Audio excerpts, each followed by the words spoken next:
I got him. Don't run it over. Really? Keep it on this side. On that. Oh my God. You got him? Just be careful.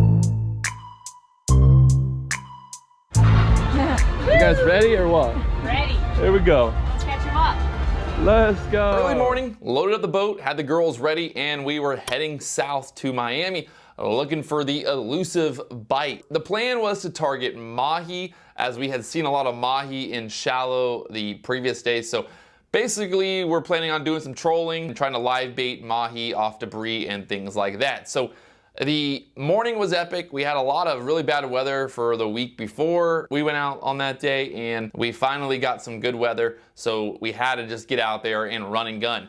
Look for weed lines, look for any type of debris or any reason for mahi to be hanging out. Found a few weed lines right as we got off of Fort Lauderdale, and they looked promising, but there was no fish home.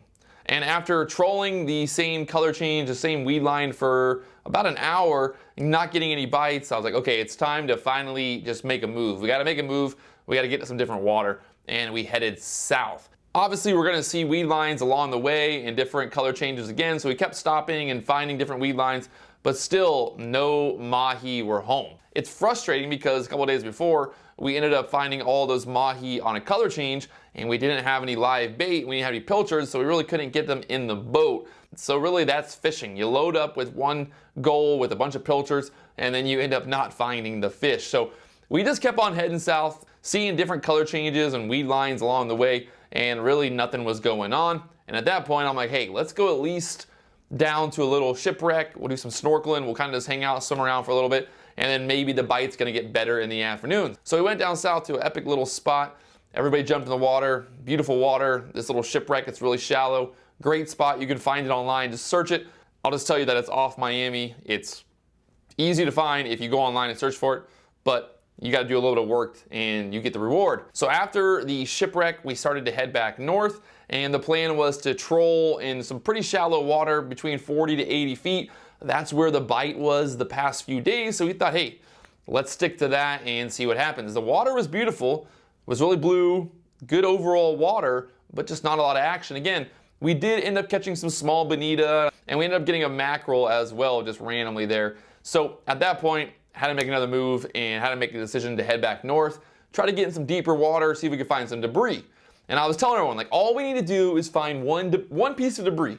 If we could find one piece of debris, we're gonna find the fish. And as we're rolling up, I see this pallet.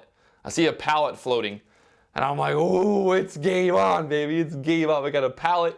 It's the dream that everyone's waiting for, right? We're always looking for that pallet out there because that's just such a good structure. Things grow on it. When we pulled up, I could tell right away that it hadn't been floating that long. There wasn't a lot of growth on it. It did have fish on it, but no mahi. So after kind of messing with that for a minute and seeing if we could jig up some wahoo or anything like that, we ended up just moving back north. Kind of pushing back in shallower, seeing if there was anything going on with that color change. We ended up finding a pretty nice color change off of Miami, did some trolling, and we ended up finding a blackfin tuna. A little football blackfin tuna, which is cool to at least get something that's edible at that point.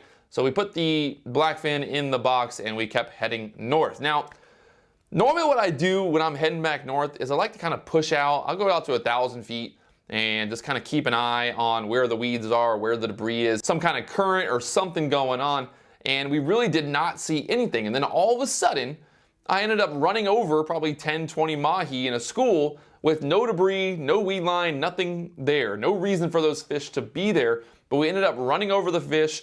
I did a complete U-turn, turned back around. We ended up putting the pilchards out and not getting any bites. And then all of a sudden, we did end up getting one mahi hooked up.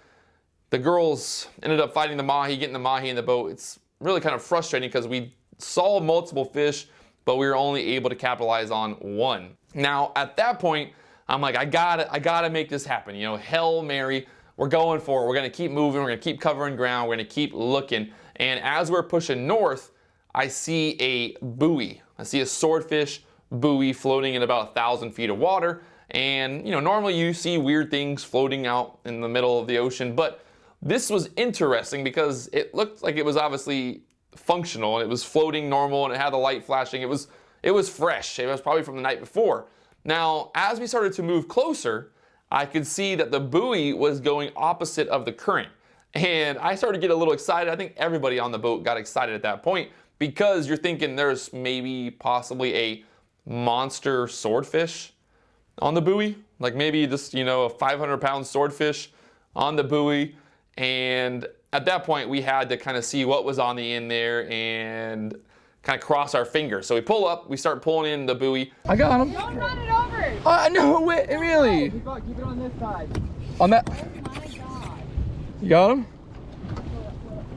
Just be careful. It's a hammerhead. Dude, I gotta get a Oh, ghost that's sick. pro video. Oh, what are the odds of that? Danny. Oh, try to, can you bring him on the side? Hey guys. Just left it in gear. You want me to put it in gear? Yeah, one motor. We got the tree and I got it. Snag. No, you're good. Just push it out with. You got pliers? It's fine. He doesn't want to be in the boat. Just cut the hook. Grab the scissors. I got the video. 3, 2, 1. Swimmy.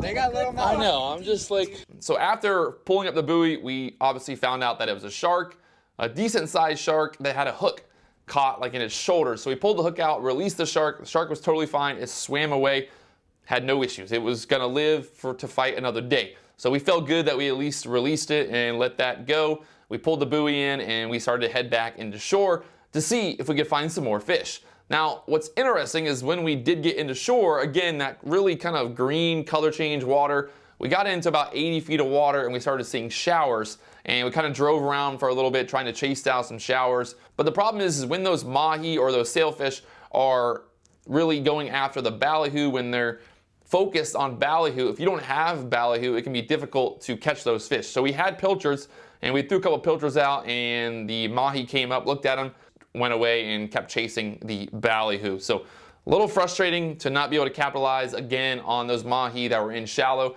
It's amazing to see mahi in 40 to 50 feet of water. Really cool to see sailfish in that shallow as well. Overall, epic day, just kind of cruise around. Every day on the boat's always an epic day. I'm never gonna be mad about not catching fish. Obviously, when I wake up in the morning and I go fishing, I wanna catch fish, but when I get home and I look at it like, hey, I was on the boat, we had a good time, we made it back alive, we caught some fish. It wasn't like we caught nothing, but obviously I wanted to catch more than what we got. And I guess, at the end of the day, you just gotta put in your time, you gotta put in the effort, and you gotta be out there. If you're not out there, you're not out there fishing, you're not gonna catch them. So that's normally the best way to catch fish, is to put bait in the water. If you guys are enjoying these videos, do me one big favor, make sure you hit that subscribe button, the like button, and leave a comment down below.